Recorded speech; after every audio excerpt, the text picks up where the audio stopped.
Hello বন্ধু, আমি টগরি রান্নাঘরে সবাই দেখতে যান। আজকের শীতকাল মানে পিঠে পার্বণ। আজকে করব সরু চাকলির রেসিপি। প্রথমে আমি গামলিতে গরম জল করে নিয়েছি, উষ্ণ গরম জল।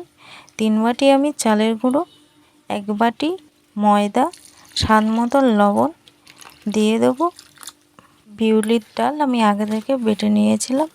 এবার আমি অল্প অল্প করে জল দিয়ে মিশ্রণটা ভালোভাবে গুলিয়ে নিতে হবে।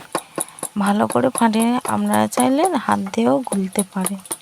আমি হাত দিয়ে গুলিনি, আমি একটা হাতার সাহায্যে গুলে নিয়েছি। এবার আমি 10 মিনিটের জন্য ঢাকা দিয়ে রেখে দিয়েছিলাম। 10 মিনিট পরে খুলে নিয়েছি। আমি যেহেতু ব্যাটারটা মোটা করে গুলিয়ে রেখে দিয়েছিলাম, এবারে নিয়ে দেবো 1.5 বাটি মতন জল দিয়ে ভালো করে মিশ্রণটা ভালো করে ফেটে নিতে হবে। ভালো করে বাটি দিয়ে আমি ভালো করে গুলে নিচ্ছি। ভালো করে ফাটিয়ে নিতে হবে, না হলে সরু চাকলি ফেটে যাবে। এবারে আমি একটা গ্যাসের মধ্যে ননস্টিকের তাওয়া বসিয়ে দিয়েছি। এবারে দিয়ে দেবো সরু চাকলি একটা একটা করে। এবার আমি বানিয়ে নেব। দেখো বন্ধুরা, কত সুন্দর হচ্ছে, নরম তুলতুলে একদম সাদা। দেখো ধপধপ করছে সাদা। এবার আমি একে একে করে একটা করে সরু চাকলি বানিয়ে নেব। আপনারা সবাই দেখতে থাকুন। বাড়িতেও আপনারা একবার ট্রাই করতে পারেন। ভাবছে অনেক ঝামেলা, একদম সহজভাবে এইভাবে একবার করে ট্রাই করে দেখতে পারেন।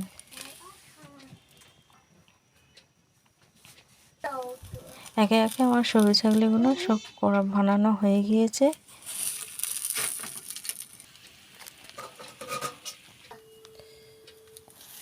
আপনারা লাইক, কমেন্ট, শেয়ার করতে ভুলবেন না।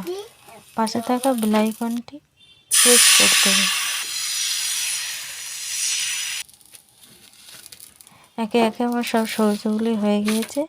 এবারে আমার ছেলেকে দেবো খেতে। আমার ছেলে খেয়ে বলবে কেমন হয়েছে।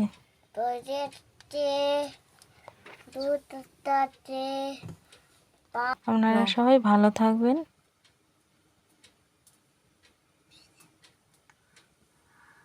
আপনারা এরকম করে একবার করে বাড়িতে ট্রাই করুন।